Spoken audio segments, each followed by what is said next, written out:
Hello everybody, welcome to this Friday edition of Cogeco News. I'm Greg ESTABROOKS, truly local.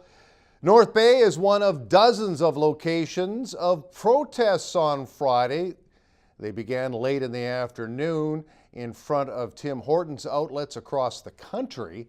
The protests are springing up after some business locations, and this picture was sent moments ago by Henri Giroux. We'll have more on him in a moment. As the protest started at about 4:30, as some Tim Hortons owners clawed back benefits and paid breaks for employees.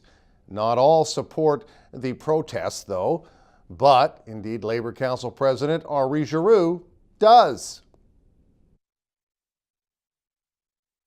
We're trying to mount our campaign to, especially in this case, to tell the corporation like Tim Hortons that that they need to treat their employees fairly, and that's what we're asking. We're asking people to, to come out, and we're going to give pamphlets just to explain what we're doing here. Now, I know that in this area, we're not sure if anything is happening. We haven't heard. We've heard through the grapevine that there's a gag order to the employees not to say nothing, so we don't know for sure if that's accurate or not. But if that's the case, I mean, that would be the reason why we don't hear too much about what's going on. But if that's not the case, then what we're asking is the franchise owners and the managers to call the CEO of Tim Hortons and say to them, like, we don't like to see our employees be treated this way. Therefore, you should change the way things are done.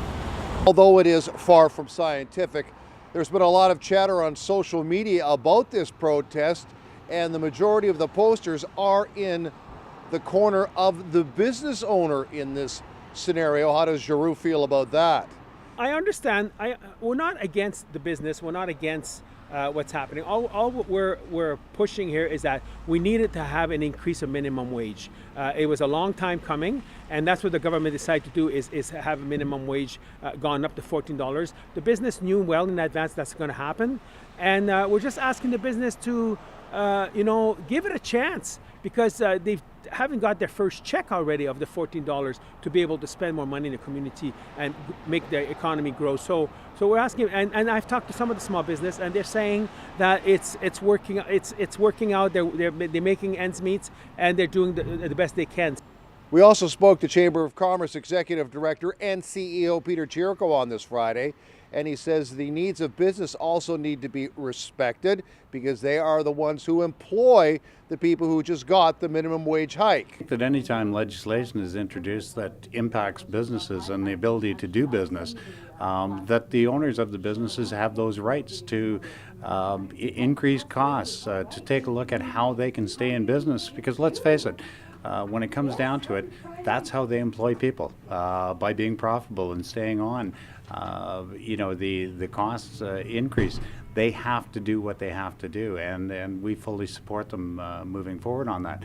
We see a lot of union protests, unions jumping into it. Well, number one, these are not unionized positions. These are independent businesses and a lot of these employees that work at these are long-time employees. So obviously they're doing something right to retain these employees.